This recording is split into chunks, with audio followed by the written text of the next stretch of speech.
Hey everyone, welcome to Last Watch with Bernard and Tony. He's Bernard, I'm Tony, and on this week's show, we're talking about Curb Your Enthusiasm, Season 10, Episode 10, the season finale.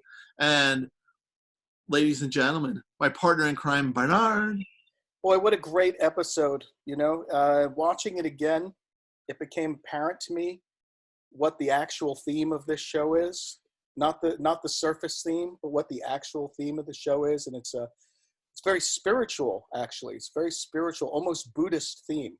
This is what I got from watching this. Really? Yeah, and I actually did what's called by professional people a little research on some stuff here. I wanted to say a couple of things about Curb before we get into this episode. First of all, it just occurred to me. Again, I'm getting so bored. I went back and started watching season 1 again, and basically the whole template for the series is laid down there in like the first 3 episodes, right? Bob Odenkirk appears in episode 3 as the porno star, which is amazing. If you really want to see what Bob Odenkirk looked like in 2003 as compared to what he looked like in Better Call Saul, supposedly taking place around 2005 or whatever, looked a lot younger than he does.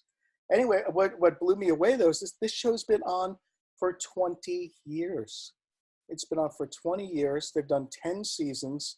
So it's been on twice as long as Seinfeld, 3 more seasons. Larry David has written, or at least co-written, every single episode of the show. Let's see, he did 62 episodes of Seinfeld. I didn't realize that he'd written almost, all the early, that's probably like half of the early Seinfelds. But what's also amazing is this the season finale or is this the series finale? This might be it, right? Because I believe he said like after season 6, which was probably like 8 or 10 years ago, he said, that's it, I'm done. I've said all I want to say. And then 3 years later, he came out with another season. So it seems like he's doing a season like every 3 years now or something. Well, from what I've read, after all this happened, him and his partner, who are on the producer on Curb Your Enthusiasm, Larry they're Charles, bouncing stories ideas off of each other on calls every single day, and I think they're getting like excited to do a season 11. Oh, so good. Okay. It seems like I think after they finished this season, all this stuff happened. They kind of saw the praise for this season, because I think this season's fantastic. There have been some weak seasons. An excellent season. And I think they got some momentum going where it might be, we still have more to do. We still got more to do. Yeah. So got more power to them. It's kind of amazing that even though they are getting a little long in the tooth. I watched a couple of Seinfeld episodes recently, and that show has not aged well. Maybe mostly because of the laugh track. It's got a laugh track, and it's just so distracting compared to Curb, which obviously doesn't have one. I barely liked Seinfeld. I would watch it just because it was on back in the day, but I didn't care about it at all. Curb Your Enthusiasm, I watched that, and I went, wait a second, I need to go back and revisit Seinfeld.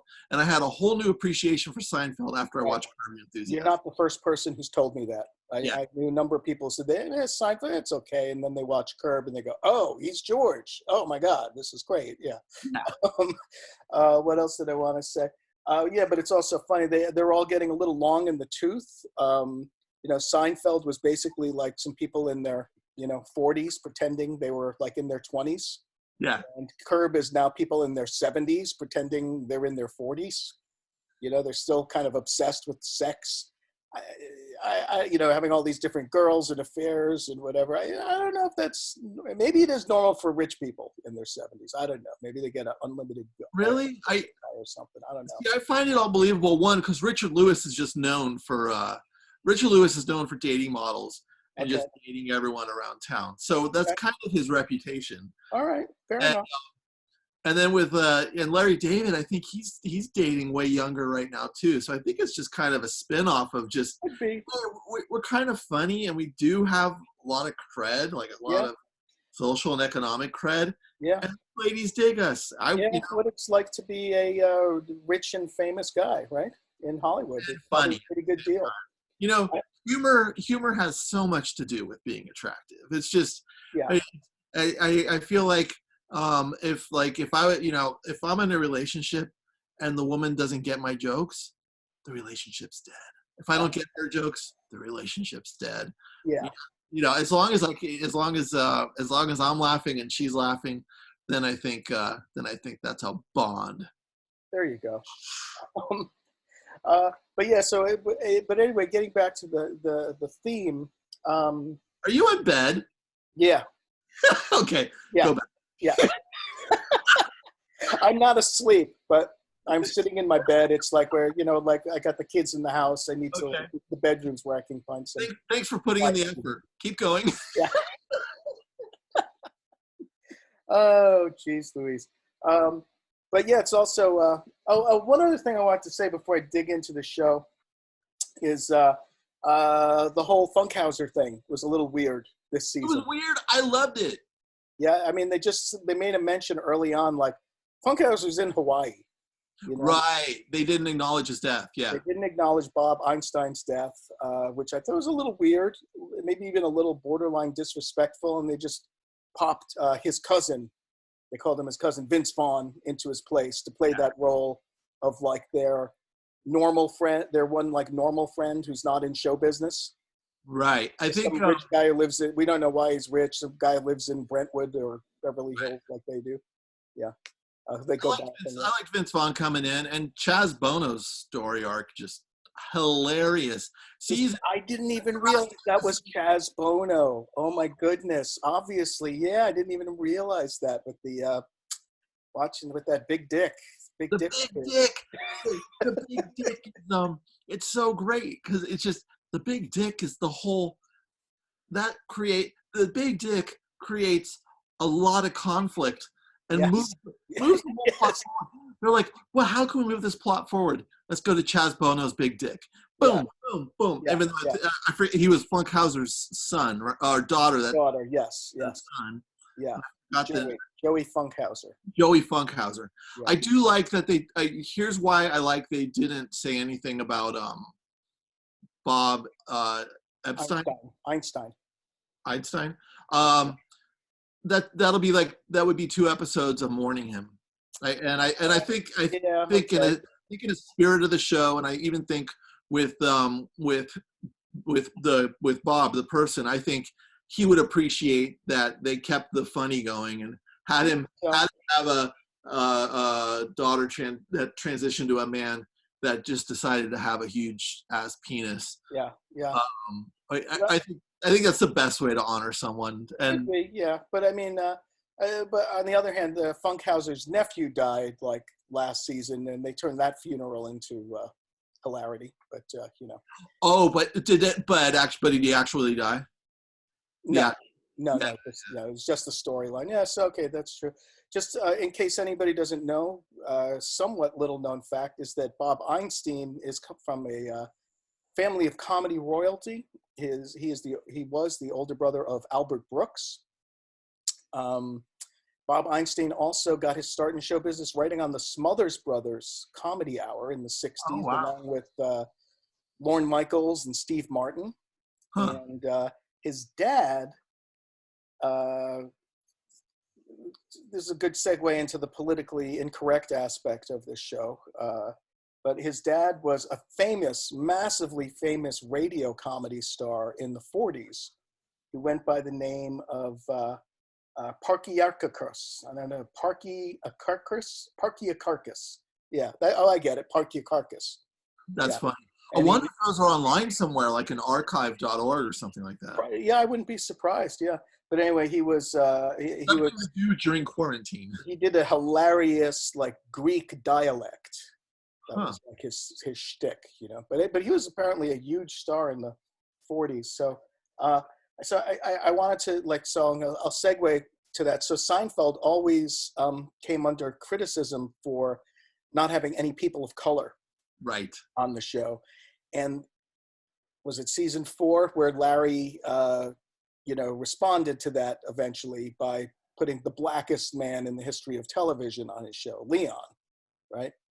Oh, and Curb Your Enthusiasm. Yeah, and just added him. But and then Larry's. I love how woke Larry is. In his own bent way. He's no problem with the transgender thing. Funkhauser's daughter becoming his son. He's just kind of, wow, nice big penis you got there. He's just impressed by the penis. Yeah. And then it's like and then they go into how often does your robe just open like that? He wanted me to see his penis. He wanted to show that off. Just the beauty of like, and then when they get to Jeff Garland and Leon, I forget the actor's name, and Larry David. Smooth. Oh yeah, I love him. They're together, and then JB Smooth's just all, oh yeah, we have a large penis. We have a large penis group at the house. He's like, it's really hard. It's hard to have a large penis. We have to large dick. We have to have our meetings. Jeff Garland's like, I want to join those meetings. Right. Well, that gets into another thing that I wanted to talk about too.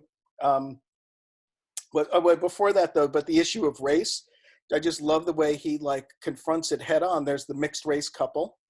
Yeah. And he asks them, so do you prefer a darker baby, or I assume you prefer a lighter baby? And that there was that undercurrent there. Somebody was thinking about that one way or the other, and then they have this huge fight because they never thought, brought it out into the open or discussed it before. So just Larry being like woke and incredibly annoying and politically incorrect at the same time is kind of his. Well, and that's how, because he approaches it in such a way where he's the idiot.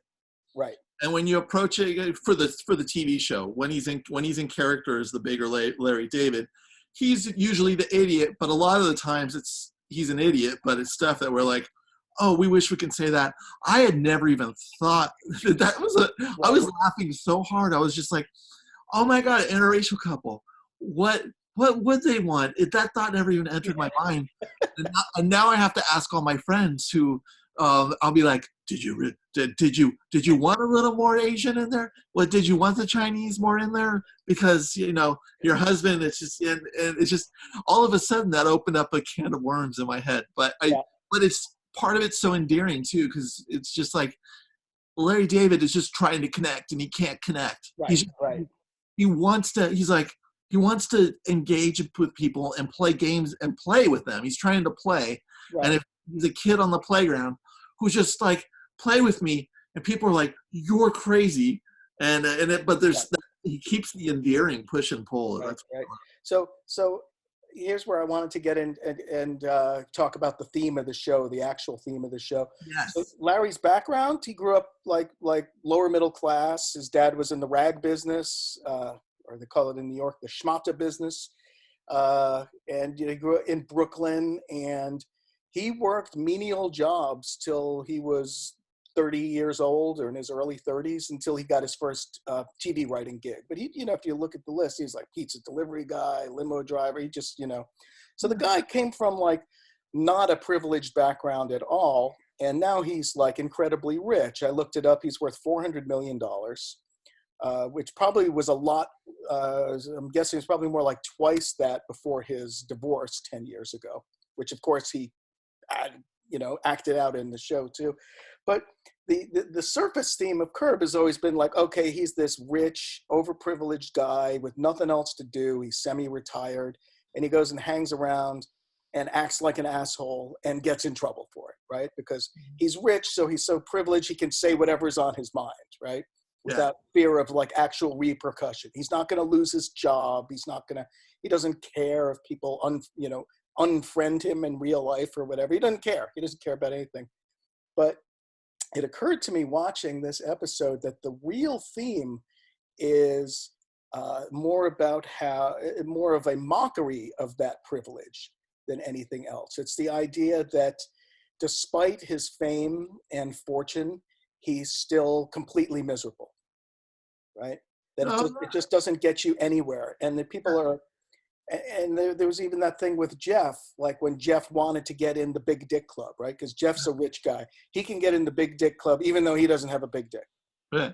Right. So there's just that sort of ideas that, he's beyond rich, he's beyond privileged, but it brings him no joy. All it takes is a cold cup of coffee to like make him absolutely miserable. Yeah. To the point where he wants to open up a Spite store, right? So, yeah, it's and so how fantastic was the season finale with the Spite store, the opening scene of the Today Show, where Sean Penn bird store just had me laughing so hard. I was Larry David in the news again. and I think they had Sean Penn having a different type of store. A bird store, yeah. What is that? He had an exotic bird store. Right. So in the original storyline, I think they had him doing something else, and then for some reason it moved toward the bird store, which was just even funnier. Yeah, and I just love the fact that the show has become enough of a cultural institution that he can pretty much get anybody on the show to be a guest star. Sean Penn, I don't think does a lot of guest spot cameos on your average TV show. And by the way, looking completely insane. Yeah. Well, I think it also shows where the heart of the show is, because no one's going to do a show. Larry David's very he's doing great political incorrect. He's pushing the political correctness in a great way, but at the same time, it comes from a honest place in the heart. So, if he was just lashing out, it would be a different thing. But since he's doing it in such a great way of humanity, then I think that's when you get the Mila, the girl from that 70s show. What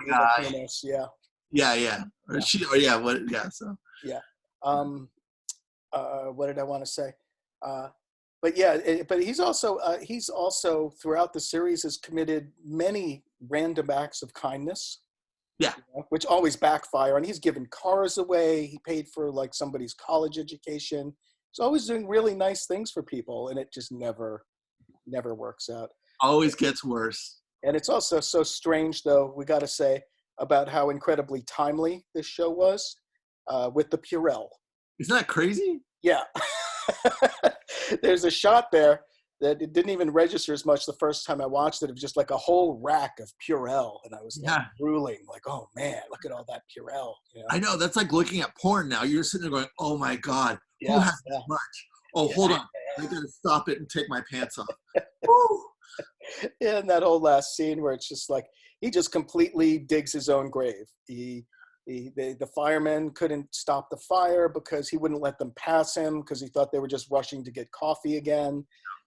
They couldn't move the tables because he didn't like wobbly tables, so he bolted them down. They couldn't get water from the toilets because he had his special toilets with the button. No defecation. No defecation. I got to tell you, I wish there was a coffee shop that had no defecation, because there's if you go to Stories, or there's a bookstore, coffee shop in Echo Park called Stories, and it has one bathroom. And sometimes that line gets long because someone's taking a shit. Yeah. So they had a no defecation policy. Oh, okay. I get the no defecation. No defecation. Makes sense. Yeah. It really struck me somehow the spiritual aspect of the show is that it's really kind of telling you that like you can live in Brentwood in a mansion and have every material thing in the world at your disposal, and you need to find your peace within. And Larry's not found that. Not on the show. I kind of think he has in real life. Yeah. There's also I don't know if you've seen the little video of him that came out a few days ago. He did a PSA. Oh, I heard about it. Yeah, and they called it Master of His Quarantine. And he basically was telling people to social distance. It's great. He's basically saying, look, if you've seen my show, you know that nothing good ever happens if you leave your house. Yeah. Yeah. So that's people should check that out if they haven't seen it. Yeah. I don't know. I think. Is there anything else you want to talk about? I kind of think. Yes. I was okay. There's one line that just kills me, and it's when he was when he starts it with the interracial couple, and he's like, "So, what shade would you like?" And then the couple gets into the argument, which is just brilliant. But here's a line from Larry David: "I impregnated someone." Wait, was it? I impregnated someone once. We broke up at the abortion clinic. Boom!